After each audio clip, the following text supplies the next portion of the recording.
Modern software systems, they're amazing, right? But they're also unbelievably complex.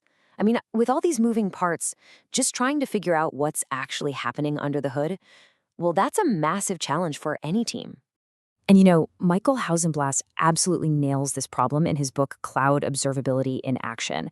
He uses this fantastic metaphor. He says that without real insight, you're basically driving a car blindfolded. And that's such a powerful image, isn't it? You're going at full speed, the stakes are super high, and you literally have no idea what's right in front of you.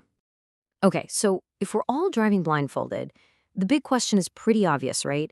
How in the world do we take the blindfold off? Well, to answer that, we've got to first understand the road we're actually driving on. And that road, well, it's the modern cloud environment. And trust me, it has completely changed the game. It's kind of ironic, really. The very things that make cloud native so powerful and flexible, all the good stuff like microservices, containers, serverless, they're the exact same things that make it so incredibly complex. See, these parts aren't static. They're constantly popping into existence, disappearing, scaling up and down, and that creates a ton of blind spots where problems just love to hide. So, this new world, it demands a totally new way of thinking. And that, right there, brings us to the hero of our story today, cloud observability. Now, this definition right here is absolutely key. Observability is not about staring at a bunch of dashboards that you set up 6 months ago. No, its real superpower is the ability to explore. It's about being able to ask brand new, off-the-cuff questions about your system and get answers right then and there, without having to tell your team, hey, we need to ship new code just to figure out what's going on. This diagram from the book, this is basically our roadmap for understanding how it all works. It's called the observability feedback loop. And it's pretty straightforward when you look at it, right? Data starts at a source, it gets picked up by an agent, and then it's sent to a destination. And that's where the magic happens, because a user can then ask questions of that data, and the answers, the insights, feed right back into making the whole system better. And this brings up a really important distinction we need to make: telemetry versus observability. Think of it this way.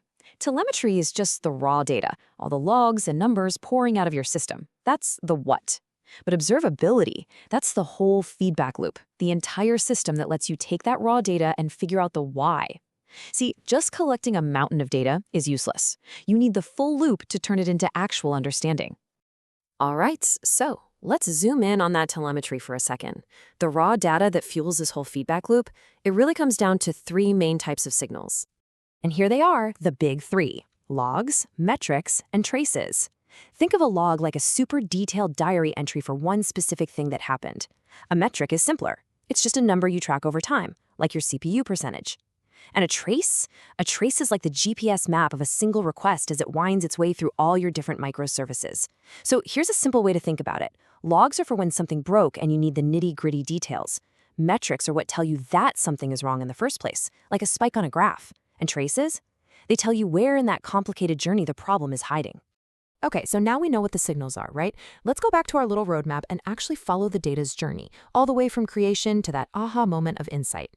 This pipeline is really the heart of the whole operation. So, step 1, the source. Your app, your servers, whatever. It's constantly generating these signals. Step 2, an agent, which is like a data collector, gathers them all up and sends them on their way. Step 3, they land in the destination, which is a powerful backend system built to store and index just massive amounts of data. And then finally, step 4, the user, that's our engineer, can jump in and start asking all those crucial on-the-fly questions we mentioned earlier.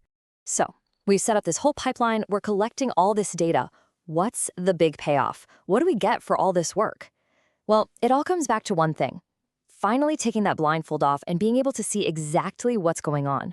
And this is really why it matters so much. When you have true observability, you can solve problems way, way faster because you can pinpoint the exact root cause.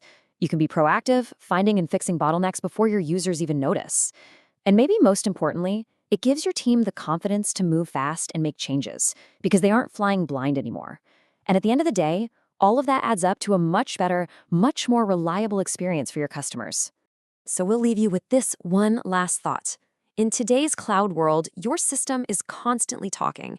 It's screaming information at you through this endless sea of logs, metrics, and traces. All observability really is the art of learning how to listen. So the real question is, are you listening?